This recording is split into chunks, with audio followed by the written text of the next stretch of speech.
सौ सीताबाई रामभाऊ मोहिते, राहणार सिंधी काळेगाव, तालुका जिल्हा जालना। मी 2007ची कृषीभूषण आहे आणि शेतकऱ्यांसाठी काम करते, वारकरी संप्रदायासाठी सुद्धा काम करते।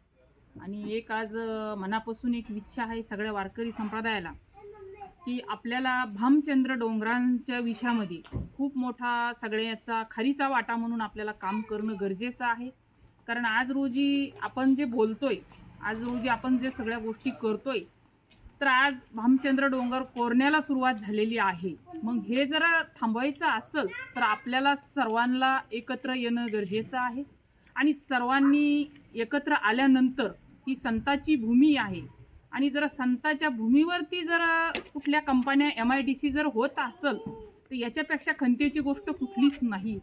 म्हणून सगळ्या वारकरी संप्रदायाला माझी नम्र विनंती आहे, महिला असेल, पुरुष असेल, महाराज असतील, ब्रह्मचारी असतील, ग्रस्त आश्रम असेल, कुठले संत असतील, तर नुसत्या संताचंच काम नाही, सर्व जन्माला आलेल्या सर्व मानवाचं काम आहे। आणि मानवानी मानवांसाठी काम करायचं आहे। कारण संत आपले जे तुकाराम महाराज होऊन गेले, यांनी स्वतःचा संसार पूर्ण जगासाठी अर्पण केला आणि सर्व जनतेसाठी। कारण त्यावेळेचे तुकाराम महाराज माहीत नाही मला, कारण आज रोजी आपण त्यांच्या अभंगावरती जीवन जगतोय, अभंगावरती कीर्तन करतोय। आज एक एक महाराज त्यांच्या अभंगावरती आयुष्य घालते। तर नुसत्या अभंगावर आयुष्य घालण्यापेक्षा मी म्हणत नाही ते करू नका, करा, पण त्याच्यामध्ये जर आपली संताची भूमी जर MIDC एरियात जर नष्ट होत असेल तर येणाऱ्या पिढींना तुकाराम महाराजांनी कोण्या याच्यावर ग्रंथ वाचलाय आणि कुठला भामचंद्र डोंगर होता हे जर आपण आपल्या मुलांना बघायला जर ठेवत नसेल, हे जर नष्ट होत असेल आणि हे जर उघड्या डोळ्यांनी आपण सर्वजण बघत असेल तर याचे एवढं मोठं दुर्दैव कुठलंच नाहीये। म्हणून आपल्याला सर्वांना खरीचा वाटा म्हणून आपल्याला सर्वांना काम करायचंय। कारण त्यावेळेचे तुकाराम महाराज आज आपल्याला भामचंद्र डोंगरावरती गेल्यानंतर प्रत्यक्ष बघायला मिळते।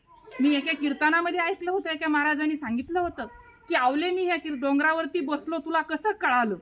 म्हणून जिजामातांनी त्यावेळेस सांगितलं होतं की मी फक्त काहीच नाही महाराज, तिथली माती घेतली, माझ्या कानाला लावली, त्या मातीतून विठ्ठल विठ्ठल आवाज आला आणि मी त्या मातीच्या आवाजावरती तुमची भाकर घेऊन इथं आले। मग हे नुसतं कीर्तनातूनच सांगायचं का? त्यांना जर माती विठ्ठल विठ्ठल सांगत होती ना, आपल्या डोळ्यात धकतं जर डोंगर कोरून तिथं MIDC होत असेल तर मग आपण पापी का महापापी व्हायला लागलो? हे सगळ्यांना आपल्याला गरज आहे बघण्याची आणि ही वेळ आलेली आहे। म्हणून आपल्याला सर्वांना आधी हात जोडून विनंती आहे, मग त्याच्यानंतरची पुढचं सत्र काय? कारण आज देवापाशी सुद्धा 3-3, 4-4 सत्र दिलेले आहेत। योग्य वेळ आल्यानंतर योग्य वापर करण्याची गरज असते। म्हणून ती वेळ आपल्या सर्वांवर येऊ नये। मग सर्व कार्यकर्ते असतील, आपले महाराज मंडळी असेल, सर्वसामान्य राज्यकर्त्यांनी सुद्धा याच्यात सर्वांनी आपली भूमी, राज्यकर्त्यांनी सुद्धा याच्यात त्यांचं काय जे असेल त्यांनी माघार घ्यावी आणि ह्या ज्या वारकरी संप्रदायाला 100% सपोर्ट करावा। तुकाराम महाराजांनी काय काम केलं माहिती आहे का?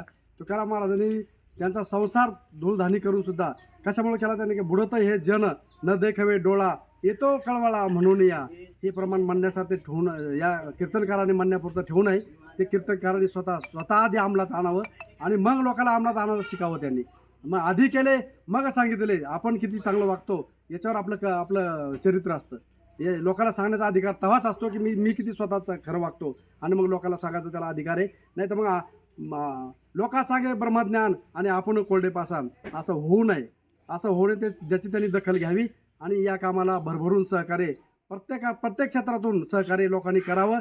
अशी मी एक पामर म्हणून ज्ञानेश्वर महाराजांनी एक ठिकाणी म्हणलं, मज पामर आहे काय थोरपण पायची वाहन पायवरी, या न्यायाप्रमाणे मी पामर आहे, पण मला जे कळतं ते मी या हेवडीमध्ये बोलण्याचा प्रयत्न केला। पण खऱ्या अर्थाने हेच आहे की बुडत हे जन न देखावे डोळा येतो कळवळा म्हणून या, जर विनाश नसन होद्यात विनाशकाले विपरीत बुद्धी कोणालाही सुचू नये। आणि ही मला वाटतं जे आज भामचंद्र डोंगर जो कोरण्याचा प्रयत्न चालला, मला वाटतं हा विनाशकाले विपरीत बुद्धी सुचलेली ज्याला कोणाला। म्हणून मला वाटतं जे या प्रसंगी मी जास्त न बोलता कळकळीची पुन्हा विनंती करतो की जास्तीत जास्त लोकांनी याचा सहभागी होऊन या कामाला सहकार्य करावं अशी विनंती करतो आणि माझे 2 शब्द संपवतो। जय हिंद, जय महाराष्ट्र। भामचंद्र भगवान की जय।